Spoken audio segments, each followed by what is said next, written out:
Assalamu alaikum everyone. I am Muzammil Abbas, your physics teacher, and you are watching my YouTube channel Physics with Sir Muzammil. आज हम second year class के unit number 18 से एक important topic को discuss करने लगे हैं, which is Einstein special theory of relativity.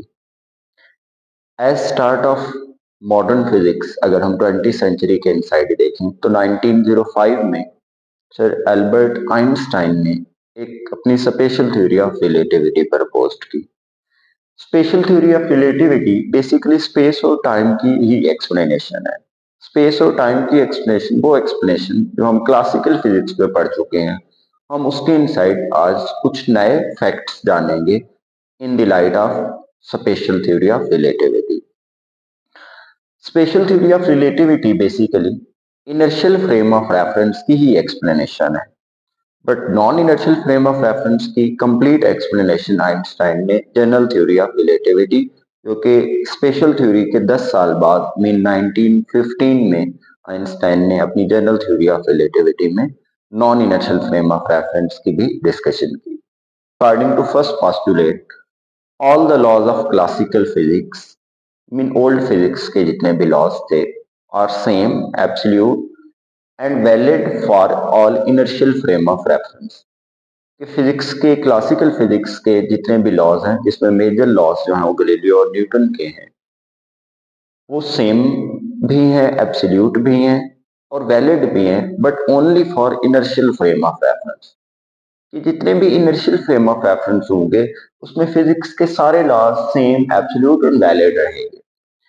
अगर आपको फ्रेम ऑफ रेफरेंस की डिस्कशन जाननी है या डिटेल अंडरस्टैंड करनी है तो उसके लिए आप हमारी फर्स्ट वीडियो को वॉच करें, जिसमें इनर्शियल और non inertial frame of reference की कंप्लीट डिस्कशन की गई है. चलिए, फर्स्ट पोस्टुलेट के रिलेटेड अगर हम एग्जांपल्स की बात करें कि फॉर एग्जांपल कि एक पर्सन जो है कप ऑफ टी को पोर करना, उंडेलना शुरू कर देता है. अगर वो पर्सन इनसाइड द लैब है तो उसका frame of reference rest frame of reference है, जिसको हम inertial frame of reference call करते हैं. तो वहां पे भी फिजिक्स लॉज जो होंगे वो अप्लीकेबल रहेंगे. अब फिजिक्स लॉज कैसे हो सकते हैं कि लेट्स वहां पे Newton first law of motion भी अप्लीकेबल होगा, Newton second law of motion भी अप्लीकेबल होगा, Newton third law of motion भी अप्लीकेबल होगा. अगर हम न्यूटन लॉज की बात करें तो इस केस में सारे के सारे as it is without any uncertainty applicable रहेंगे. और अगर एक पर्सन यही एक्सपेरिमेंट एक एरोप्लेन के इनसाइड परफॉर्म करता है और एरोप्लेन की वेलोसिटी जो है वो कांस्टेंट है, aeroplane with constant velocity move कर रहा है, जिसकी वजह से उसका एक्सेलरेशन जीरो होगा, तो ऐसे फ्रेम ऑफ रेफरेंस को भी हम क्योंकि inertial frame of reference count कर सकते हैं, तो उसकी ऑब्जर्वेशन भी एज इट इज होगी जैसे कि एक पर्सन लैब के इनसाइड प्रैक्टिकल परफॉर्म कर रहा है. मीन लैब के इनसाइड प्रैक्टिकल परफॉर्म करना और कांस्टेंट वेलोसिटी से मूव करते हुए एरोप्लेन के इनसाइड कोई भी प्रैक्टिकल परफॉर्म करना, दोनों के सेम ही रिजल्ट्स आएंगे, उनमें कोई मिस्टेक या कोई अनसर्टेनिटी अगर नहीं करेगी, क्योंकि both are in inertial frame of reference, क्योंकि दोनों का जो फ्रेम ऑफ रेफरेंस है वो इनर्शियल है, तो वहां पे लॉज ऑफ फिजिक्स अप्लीकेबल रहे. अगर हम इसकी सेकेंड एग्जाम्पल फर्स्ट पोस्टुलेट के रिलेटेड अगर हम सेकेंड एग्जाम्पल की बात करें तो हम ये एग्जाम्पल ले सकते हैं कि लेट्स दो ऑब्जर्वर हैं ए एंड बी, जिसको मैंने नाम दे दिया है. A observer is at rest but B is in motion. B एक ऐसी कार के इनसाइड या गाड़ी के इनसाइड मूव कर रहा है जो कि एक्सेलरेट कर रही है, एक्सेलरेटिंग ऑब्जेक्ट के इनसाइड या accelerating frame of reference mean non inertial frame of reference के इनसाइड मूव कर रही है. वो दोनों ही एक बॉल को एक रेस्ट में, ग्राउंड में रेस्ट में पड़ी हुई बॉल को ऑब्जर्व कर रहे हैं. तो according to observer A, because observer A rest पे है, तो उसके अकॉर्डिंग उसको बॉल एट रेस्ट ही फील होगी और उसकी ऑब्जर्वेशन ये होगी कि ball is at rest. But अगर हम ऑब्जर्वर बी की बात करें तो according to observer B ball is moving backward direction. कि अगर बॉल की डिस्कशन करें तो ऑब्जर्वर बी के अकॉर्डिंग ये होगा कि बॉल जो है बैकवर्ड डायरेक्शन में मूव कर रही है. जैसे कि अगर हम ड्राइव करते हुए गाड़ी के साइड अगर मूव कर रहे हैं तो हमें हमारी जो सराउंडिंग होती है वो हमें बैकवर्ड डायरेक्शन में मूव करती हुई नजर आती है, इन प्रैक्टिकली वो मूव नहीं कर रही होती. तो यहाँ पे भी यही होगा कि बॉल जो है एक्चुअली तो रेस्ट पे है, ऑब्जर्वर ए के अकॉर्डिंग भी रेस्ट पे है, बट ऑब्जर्वर बी की ऑब्जर्वेशन ये होगी कि बॉल जो है वो बैकवर्ड डायरेक्शन में मूव कर रही है। अब यहाँ पे अगर हम लॉज ऑफ फिजिक्स की डिस्कशन करते हैं, तो लॉज ऑफ फिजिक्स अगर हम न्यूटन सेकंड लॉ की बात करते हैं कि when we apply a net force on any body it produce acceleration inside it. तो बॉल पे तो कोई भी नेट फोर्स क्योंकि एक्ट नहीं कर रही, अगर बॉल पे कोई नेट फोर्स एक्ट नहीं कर रही तो उसका एक्सेलरेशन भी जीरो होना चाहिए, जो कि हम न्यूटन सेकंड लॉ से F is equal to m a से कह सकते हैं कि अगर बॉडी पे नेट फोर्स जीरो है तो डेफिनेटली उसका एक्सेलरेशन भी जीरो होगा। But according to observer B, ball is accelerating in backward direction. ये बी ऑब्जर्वर के अकॉर्डिंग ये होगा कि बॉल जो है वो बैकवर्ड डायरेक्शन में मूव भी कर रही है और एक्सेलरेट भी कर रही है। तो जो कि एक non inertial frame of reference की डिस्कशन है, तो वहां पे लॉज ऑफ फिजिक्स जो है वो प्रॉपरली अप्लीकेबल नहीं रहा। तो इसलिए हम कह सकते हैं कि फर्स्ट पोस्टुलेट जो है वो इनर्शियल फ्रेम ऑफ रेफरेंस की कंप्लीट अंडरस्टैंडिंग है, और इनर्शियल फ्रेम ऑफ रेफरेंस में न्यूटन्स के या ओल्ड फिजिक्स के ऑल लॉज जो है वो अप्लीकेबल रहेंगे। अगर हम Einstein special theory of relativity के सेकंड पोस्टुलेट की बात करें, तो सेकंड पोस्टुलेट बेसिकली लाइट के रिलेटेड है, जो कि हम क्योंकि इस यूनिवर्स के इनसाइड ह्यूमन आइज जो कुछ भी देख सकती है या ऑब्जर्व कर सकती है वो with the help of light ही देख सकती है।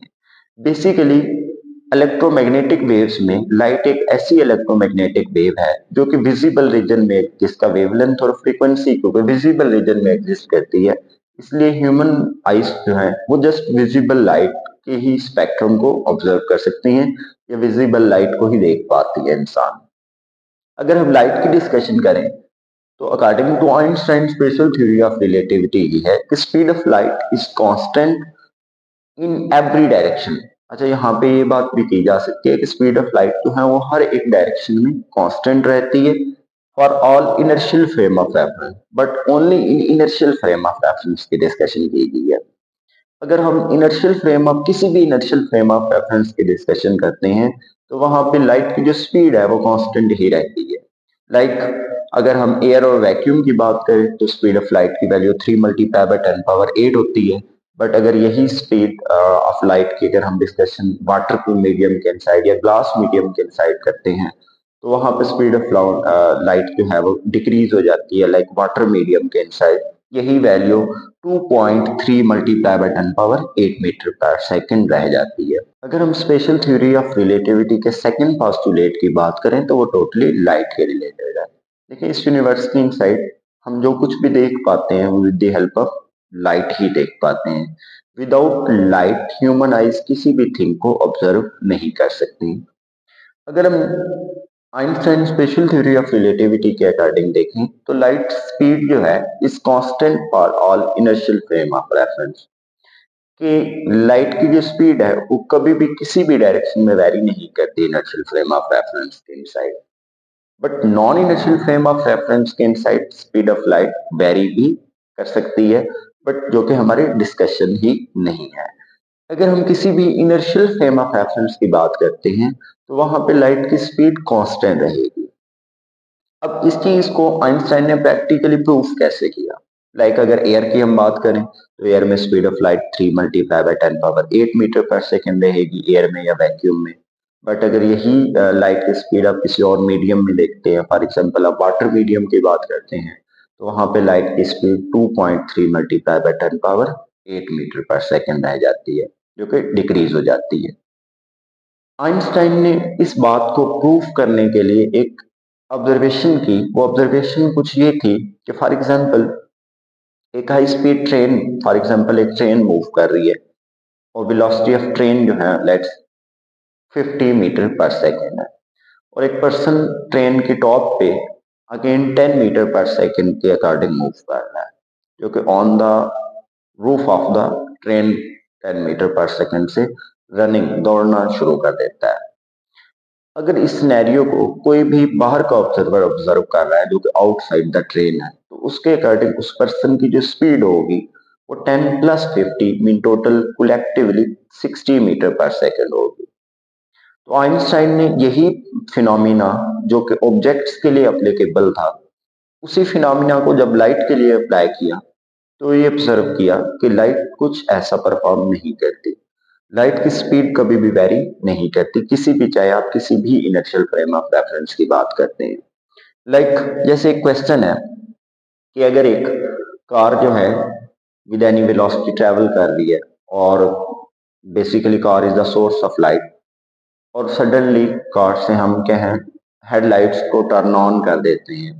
तो जैसे टर्न ऑन करेंगे, तो क्या क्वेश्चन इज दैट कि क्या हेडलाइट्स की जो स्पीड होगी वो स्पीड ऑफ लाइट के इक्वल ही रहेगी, या स्पीड ऑफ लाइट की इस वैल्यू के इनसाइड उस कार की स्पीड भी ऐड हो जाएगी? तो answer is speed of light is constant, and is speed of light is independent on the speed of the source। के मीन सोर्स की अगर हम बात करें कि जैसे कार की स्पीड है, अब कार एट रेस्ट हो तब भी लाइट की स्पीड 3 × 10⁸ रहेगी, और कार विद एनी वेलोसिटी अगर मूव कर रही है तो तब भी उसकी हेडलाइट्स की जो वेलोसिटी रहेगी वो 3 × 10⁸ मीटर पर सेकेंड ही रहेगी, बिकॉज ये फ्रेम ऑफ रेफरेंस जो है वो क्या है, इनर्शियल फ्रेम ऑफ रेफरेंस है। तो इनर्शियल फ्रेम ऑफ रेफरेंस के इनसाइड लाइट की स्पीड जो है वो कांस्टेंट रहती है। अब यहाँ पे सबसे बड़ा क्वेश्चन ये राइज होता है कि हाउ इज इट पॉसिबल, कि ये कैसे पॉसिबल हो सकता है कि जो फिनोमिना ऑब्जेक्ट्स के लिए एप्लीकेबल हो वो फिनोमिना लाइट के लिए एप्लीकेबल नहीं रहता। तो यहाँ पे अगर हम रिलेटिविटी की इनसाइड डिस्कशन करें, तो बेसिकली स्पीड ऑफ लाइट का जो फार्मूला है उसके अगर अकॉर्डिंग हम यूज करें कि स्पीड ऑफ लाइट, बेसिकली हम general formula speed of light के लिए अगर यूज करें तो वो डिस्टेंस ओवर टाइम यूज कर सकते हैं। बेसिकली आइंस्टाइन ने डिस्टेंस को स्पेस की फॉर्म में अंडरस्टैंड किया और टाइम के लिए टाइम ही यूज किया। स्पेस जो है वो कंटैक्ट कर जाती है, और टाइम जो है वो भी चेंज होना, वेरी करना स्टार्ट कर देता है। बट स्पेस मीन डिस्टेंस और टाइम, जो स्पेस और टाइम की जो वेरिएशन होती है वो इस वे में होती है कि इनकी जो रेशो है वो ऑलवेज कांस्टेंट ही रहती है। अब स्पेस और टाइम की ratio he basically speed of light है, तो इसलिए speed of light inertial frame of reference के इनसाइड ऑलवेज कांस्टेंट रहती है। स्पेस की ही एक्सप्लेनेशन से स्पेस की इस वेरिएशन को ही हम लेंथ कॉन्ट्रैक्शन में डिस्कस करते हैं, और टाइम की इस चेंजिंग को या वेरिएशन को हम टाइम डिलेशन के इनसाइड डिस्कस करेंगे, जो कि हमारी नेक्स्ट वीडियो में या नेक्स्ट क्लास में हमने लेंथ कॉन्ट्रैक्शन और टाइम डिलेशन पे ही बात करनी है। Thank you so much. Allah Hafiz.